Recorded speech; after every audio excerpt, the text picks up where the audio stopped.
Hey everyone, welcome back to Marketing Ninja Unleashed. Every now and then you meet somebody whose passion for what they do really stays with you.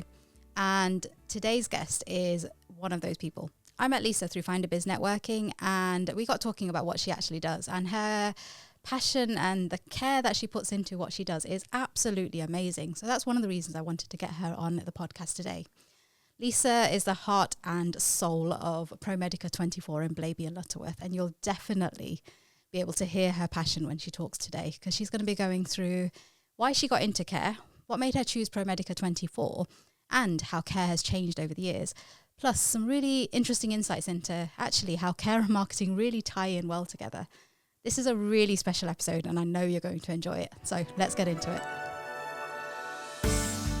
Welcome to Marketing Ninja Unleashed, Lisa. Thank you so much for being a guest. So one of the questions that I would love to get into is, why on earth are you in care? Because you're such a passionate, bubbly character. Why were you drawn to working in care? So I think it was not so much about the job, it was always about the people. So I am really a people person. And I kind of fell into care. Okay. But my personality, I think, suits care, because a lot of the time it's not just helping people physically, and especially now, years on, it's about making them feel better emotionally, to be honest. And it's really rewarding. People don't think it is. People just think of the not so nice side, but that's really a very minute part of care. It is all about putting a smile on people's face, or making their life better, or making improvements that make their sons and daughters or mothers and fathers feel better. That's my reward, and that's kind of, I'm addicted to that, to be honest. I'm addicted to that kind of thank you, you know. Yeah, there's nothing wrong with that, because these people don't often see other people, right? The people that your customers, your clients, essentially see you, see your carers on a daily basis, and might go a whole day, a whole week without seeing anybody. So if you can make them smile or make them have a conversation that they're going to remember, that's not a bad thing. And if it makes you feel better in the long run, and that's absolutely fine as well. It makes sense. It's like a two-way street, isn't it? And I think the carers that do the frontline care, the more they put into it, the more they'll get out. And that's what I certainly found years ago, that, you know, the more effort in conversation and talking about family, talking about memories, you know, the elderly have a lot to give. Wiseness, you know, sometimes there's been people that I've come into contact with that have actually literally sat there and told them my problems, and they've helped me sort it out. It's not just about carers helping them. It is absolutely a two-way street. If the communication is right, and somebody's really invested in being a carer. I think the word carer is not the right word, actually, because I think a carer is made of so many different elements. You know, they have so much input into everything, you know. Just for me, years ago, buttering a piece of toast the way that they liked it gave me a buzz, you know, because I didn't miss the corners with butter. Yeah. And it's one of my pet hates now. You know, when I've run services and I see that butter not gone to the edges, I do kind of have a word and say, this is how you do it. And they're the things that you pick on up over the years. So when somebody says to me, well, I'm not happy, sometimes I speak to people on the phone, and they'll say, I'm not happy with the care company. Well, you know, she doesn't do mum's breakfast right, and she only has toast and marmalade. And I can say then, well, don't the butter up to the edges, because I know that's a 90% across the board request of everybody. So and then you strike that relationship up with that person, because when they're speaking to me, they kind of think, well, she knows what we want. I don't need to complain. I don't need to go into things. I don't need to feel like I'm nagging. Because when you get care for a parent, the last thing you want to do is keep going on to the carers about the little things that's different about your mum or your dad. You want them to recognise that difference and complete it. Yeah, definitely. It's about doing things in a way that they used to do it anyway. Everybody is unique. Everyone's got their own way of doing things. What makes you guys different is you actually listen, which is obviously one of the biggest skills of marketing and customer service, isn't it? Yeah. Listen to your client, understand what they actually want, and then deliver that, and deliver it consistently. Don't do it once and feel like that's the end of it. Actually, that needs to happen on a consistent basis, because that's when you start building the trust, right? That's right. It's about getting down to the nitty gritty of how does that care look for that person. And that is real person-centred care. Some people don't like a lot of butter. So you could make a mistake without finding out first. You could make a mistake. Yeah, definitely. So, it is all about getting it right without the family or the client having to keep asking. And I think that's what we do at ProMedica 24. I think that's what we aim to do. Obviously, we're not perfect.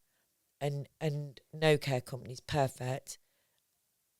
I try to be as perfect as I can, but mistakes are always made, and it's about how you deal with those mistakes as well. It's about how you address it. Yep. So I think the service that I try and achieve, and that ProMedica try and achieve, is even if it goes wrong, you can come to us, and don't feel bad about coming to us. We're here to listen and get it right. That was really nice. That's a really nice ethos. And I think, is that one of the reasons that you chose to work with or work as part of ProMedica 24? Yeah. I've been in many care settings, from the bottom, right up to running and managing a service. And care had changed in the early 2000s, or just before that. And it had got to like a different workforce. It had got a different... For me, it became very mechanical. Okay. And less caring. It became about budgets and money and everything else. So I chose ProMedica 24 because they were definitely not like that. They did care. And they cared about the staff as well. So that's what actually drew me to them and kept me there, and has kept me there. And as I say, I've done quite a lot of different job roles within ProMedica 24, even setting up the first domiciliary hourly care branch that they've got, because before that their sole core business was living care in the UK. And I think that's what drew me, really, living care, because it literally does enable somebody to stay in their own home. There's very few reasons that can't be addressed. It is exactly the same as going into a care home. And I've managed care homes, and I've managed non-profit care homes, and it's just not quite the same. I won't go into details, but... One of the things that you mentioned earlier was person-centric. How is that different to task-focused in care? So the difference is that we all have needs, and most common when people engage with a care provider is that there is a physical need that needs addressing, i.e. a stroke, probably lost the use of an arm, and mobility. So therefore somebody needs that physical assistance, say in the morning, to get up and get ready for the day. Else otherwise the person would be laid in bed, and that's not, none of us want to do that. The difference when you go into a make it person-centred, so a task-led care would go in, think of nothing else but addressing those tasks, how to get dressed, how to get washed, how to get from chair to bed, and see to the needs of nutrition, and then say good morning. And they wouldn't think of anything else except the tasks in hand to get that person from A to B. When it's person-centred, we still think and we still have to accommodate the physical impairment and work out how to do that, complete that process to get that person up and ready. But we also have to think about the emotional needs, because everybody's got emotional needs. So we need to think of conversation during that time. We need to think about dignity. We need to think about lots of things, not just the task in hand. The task in hand is the main thing, but it's what you pad it out with. So, you know, some people, it's the start of the day. And if you start the day right, it sets you up for that day, you know, and just a simple conversation, just getting the right. We all have a favourite cup to drink a cup of tea out of. It's about reaching for that favourite cup, knowing what that favourite cup is. It's about completing the physical tasks in the way that they would do it themselves, as it feels alien to them. You know, if somebody is used to getting dressed on the top half first and then the bottom half second, if we go and change it around, it puts somebody about it. It don't feel, throws you completely. Yes. So it's about, that is what I think the difference is, you know, and I'm sure I'm not far wrong in how I've described it, you know. Yeah, it's remembering there's a human, right? There's a person on the other side, and you've got to meet that person's needs. It's something that I'm constantly banging on about in all my videos. Know your audience, but not just how old are they and what do they need. Actually, what are their preferences? What do they actually want from you beyond what they're asking for? Like, do they want a conversation, like you say? Do they have a preference of putting a top on first versus putting bottoms on? What do they actually need? Once you start meeting those, you've got a loyal customer in front of you and somebody who you're making happy, which is ultimately what we should all be trying to do, right? Yes, I think once that is complete, when you've engaged with your customer, they just have so much faith in you, really, I think. You can really build, when you make that connection, it's something that you can really build on. Trust, isn't it? It's trust. Yep, definitely. And it's doing that same thing right every single time for that particular person, because not everyone is the same. Every single person has their own preferences. And I've done a whole load of personality profiling stuff that I won't go into, but actually that talks about preferences. And once you understand those, you're halfway to already building that trust. And if you keep it up and you're consistent with it, you've got the trust from that person, but not just that person, their family members. And that for you is more of a growing, I guess you're going to get more referrals. There are going to be other people that they will happily tell others about as well, about you and the service that you guys provide, right? Yes. Yeah. And it is about getting, so we have a client base, but it's about getting the families on board as well. And they're not even receiving care. So that's even harder. And that's about, and communication is key there. That's how you get those on board, is communicating and actually empathising and doing your best for them. If you know something that would benefit them, you know, they welcome it. Some companies can't be bothered. You know, domiciliary care is quite a busy, fast-paced, moving world to be in. But if you can take time out, if somebody's mentioned, let's say, who you've been to see, that they don't get attendance allowance, well, a lot of companies think, oh, well, it's no skin off our nose, she's still paying the bill. But for me, I would follow that up, chase that up, because I'm trying to do the best. And I'm not only just there to look after the well-being, we're there to look after everything, even their pockets, as it were.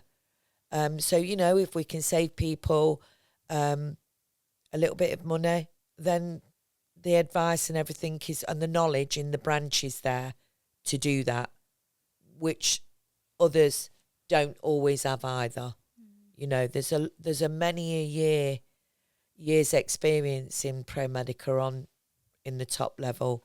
You know, I think myself and the registered manager, we probably have got 70 years experience between us. That's an awful lot of people passed our way, an awful lot of job roles, and an awful lot of CQC inspections. The fun bit, right? Well, I think I'd rather have a CQC inspection than a council inspection, to be fair. But with all that experience, then I imagine you've seen how care has changed over the years as well. What would you say are sort of the key changes from when you first started working in care to where you are now?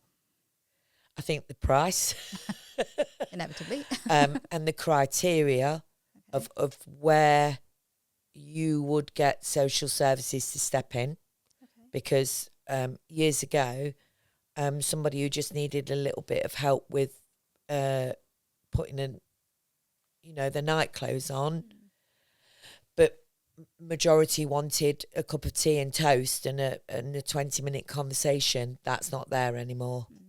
You really have to meet some needs and criteria.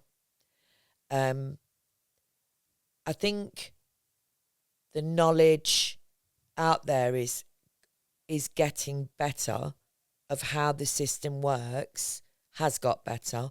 I think years and years ago, nobody needed to know how the system worked. I think they do now. I really think they do now, because, the amount of money that care costs, and it's not cheap compared to what it was. But it is what it is.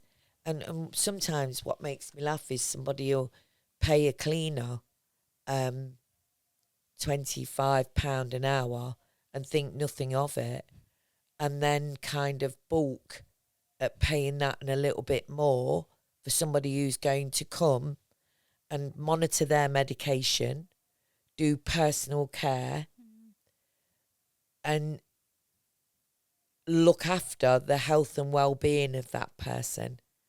And I don't know why there is that. I don't know why that exists, but it does. It's a scary thought, isn't it? Because people would pay, like you say, that amount to look after their houses, get their houses spotless. But then when it comes to parents who have brought you up, that cost is all of a sudden too expensive.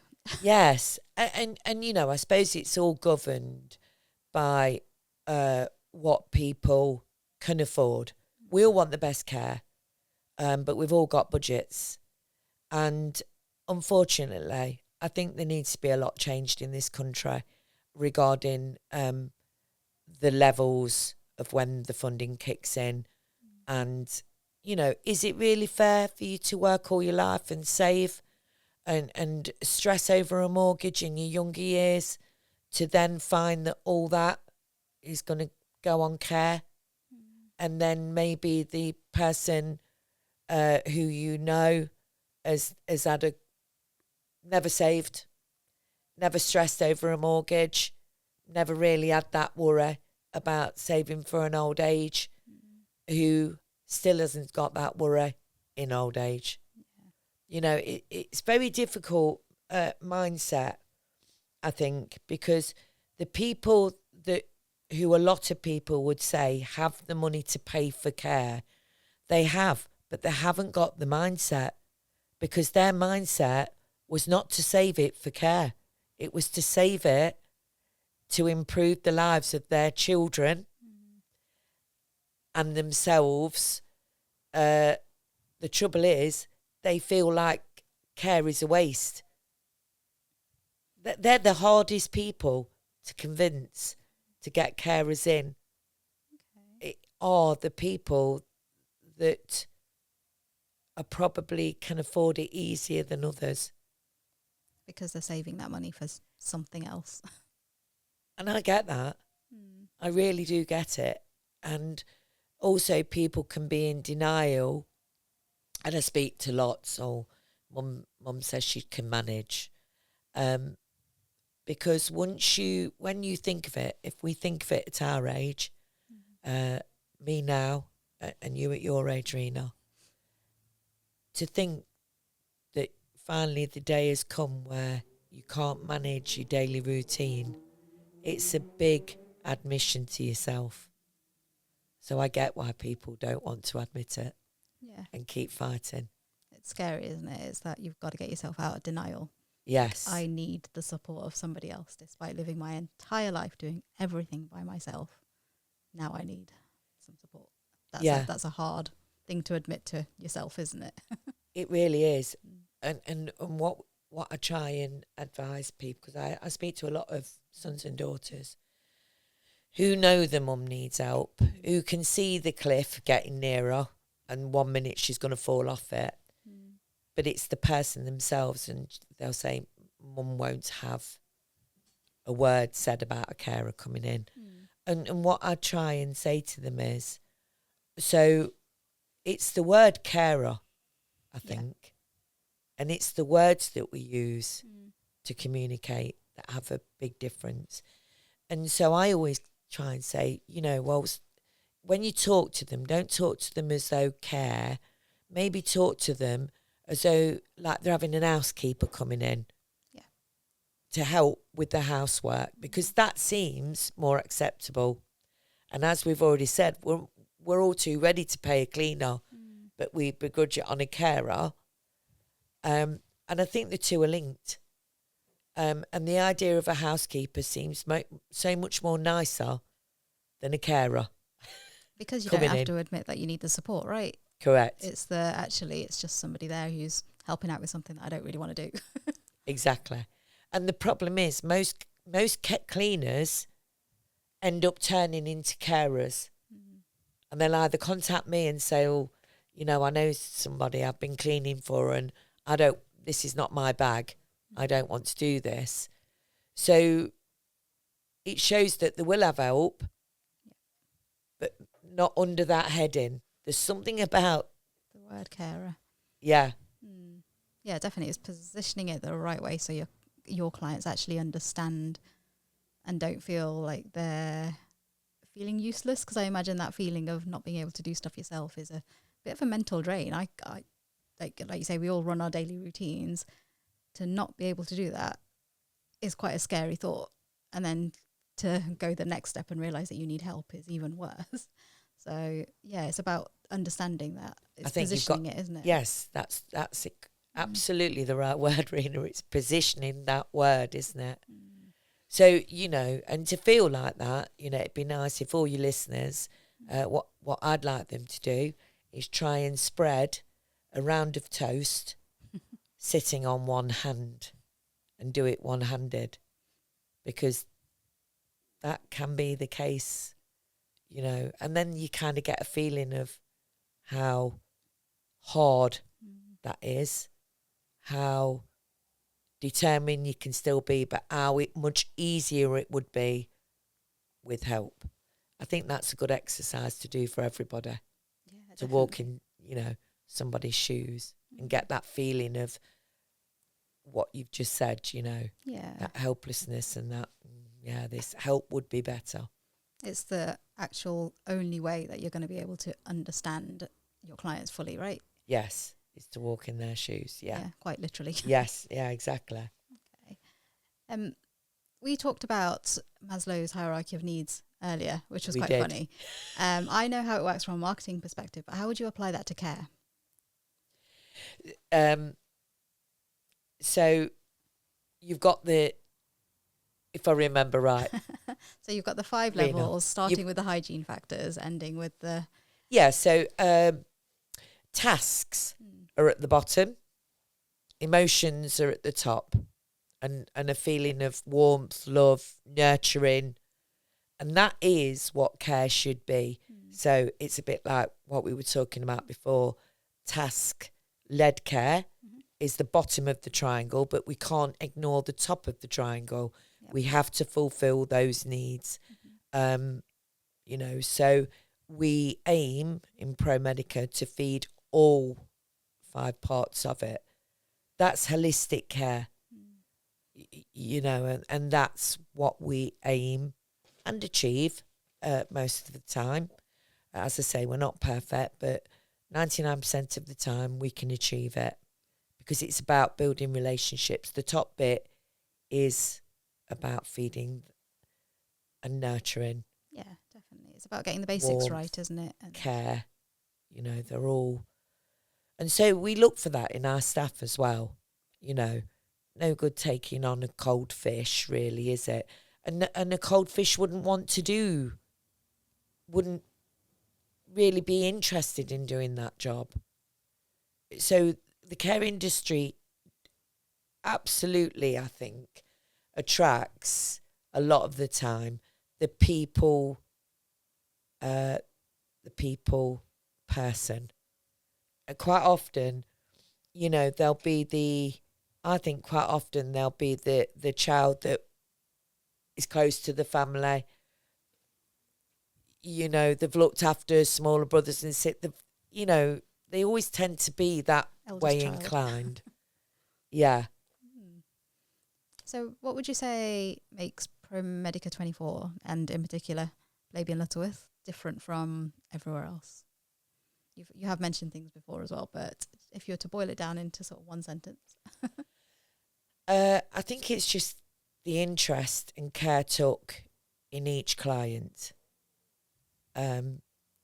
It's on a personal level, the registered manager, the team itself will go above and beyond to just help in any way, shape, form. I think there was once, wasn't there, where somebody was having a new fridge delivered and they were coming early in the morning and the old fridge had to be put outside, and then they wanted extra money to fit the fridge and do that, you know, and off went along the registered manager and said, "You're not paying that, I'll come and do it."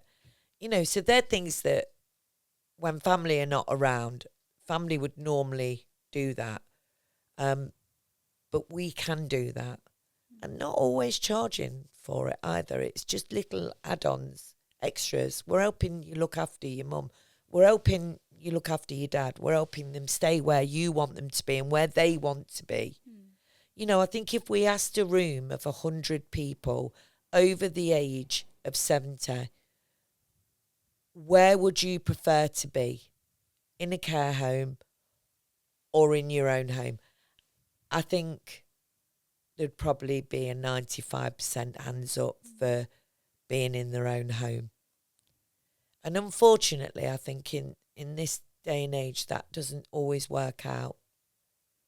And I think it should work out. I think it should be that with social services, they seem to have 2 choices, mainstream. I'm not saying always, but they'll fund people in a care home or they'll fund 3 calls, 4 calls a day. I think they need to look at providing and funding living as well, to be honest. And I know there's a difference in price and money and everything else, but we seem to find money for everything else. And these are people that have contributed, you know, throughout a good lifetime. And don't we owe it to them? Don't we owe it to make them happy? And we owe them a lot. They're our mums and dads. Yeah, it's about making them comfortable, isn't it? They've looked after you and done the same for you your entire life. why when they need it the most are you turning your back? Yeah. And you're probably not doing that. There are probably some good reasons. You know, if you've moved abroad and your mum and dad, you know, I've dealt with people that have emigrated, live in Australia, live in America, live in New Zealand. And I love it because there's like FaceTiming now and stuff like that they can keep in touch with. But to know that you're living in New Zealand, say, and your mum or your dad are where they want to be and everything's settled, you know, I'm talking living care here, and the care worker helping you FaceTime every Sunday, and you see, and they see the grandchildren, they still see you. You know, there's families that live 10 mile away that probably only visit once a week, so it's the same. So technology and different options of care, i.e. live in, it is just so much more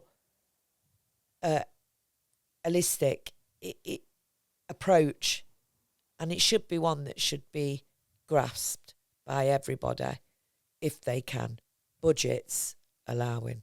And unfortunately, that's what stops us all from having his wish come true. But we do owe it to them. Thank you so much for being a guest today. It's been fantastic having you here and really understanding what a human-centered approach to care actually is, because I think you're completely right. It's starting to miss, and people need to realise that that's not the way forward. You want something to look forward to in later life, and remembering there's a person at the end of everything that you do in care, and maybe care isn't the right word like we've talked about, actually is definitely the way forward. So let's hope things start changing. I can see you guys at the Pro Medica team are definitely doing that, and I'm seeing it every single time I come and visit you, which is fantastic. So keep up doing what you're doing. It's great. Thank you so much again. And thank you, Rena, as well, for your help.